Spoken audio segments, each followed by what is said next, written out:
ज्योतिरंजन दास रोचे friends colony A1 driving school रे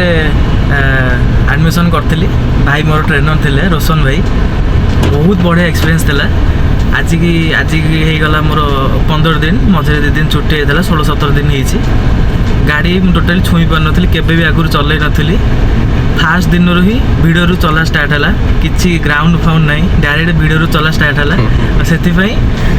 माने रियल एक्सपीरियंसटा रहा ग्राउंड रे 3-4 दिन से पड़े था 10 दिन आसला बेलू टाइम न था डायरेक्ट रोड उपर उठे डायरेक्ट धीरे धीरे धीरे धीरे शिखी पूरा 15 दिन में पूरा ठीक ठाक हो गला। तो भाई को धन्यवाद देवी बढ़िया बढ़िया बढ़िया शिखेले अफिल गाँ रास्ता भिड़ रास्ता सबू सब जहाँ भी डेली लाइफ रे दरकार नॉर्मली सब ठीक थिला बहुत भल लगे बिहेवियर ठू आरंभ करी टाइमिंग जिते मोर 4टा दरकार था 4टा करते जो सकाल दरकार था सकाल करते तो टाइमिंग भी बढ़िया था सब बेस्ट था पूरा ओके 5 स्टार।